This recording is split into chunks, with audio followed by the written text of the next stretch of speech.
போத்திபாரோட மனைவி யோசேப்பு மேலே வீண் பழி போட்டது போல உங்கள் மேலேயும் மற்றவங்க வீண் பழி போட்டு உங்களை வேதனைப்படுத்தியிருக்கலாம். இப்படி தான் நம்ம தேவனுக்கு உண்மையாக நடந்துக்கும் போது நிறைய பேர் பொய்யான பழிகளை நம்ம மேலே சொல்லலாம். அந்த வீண் பழிகள்னால நீங்கள் ஒருவேளை மனசு உடஞ்சி இருக்கலாம், அந்த இடத்த விட்டே ஓடி போயிருக்கலாம், இனிமேல் அந்த இடமே எனக்கு வேணான்னு சொல்லி ஒரு முடிவுக்கு வந்திருக்கலாம்.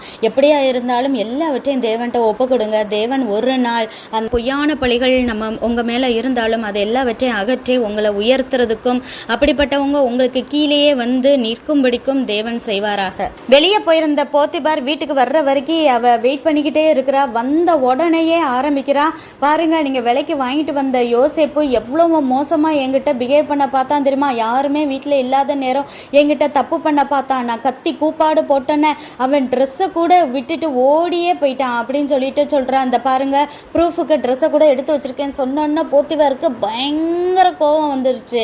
அவன் இத்தனை நாள் உண்மையும் உத்தமாக நடந்துக்கிட்டானே, அவன் நீதி உள்ளவனே, எதை குறித்தும் அவருக்கு யோசிக்கவே இல்லை.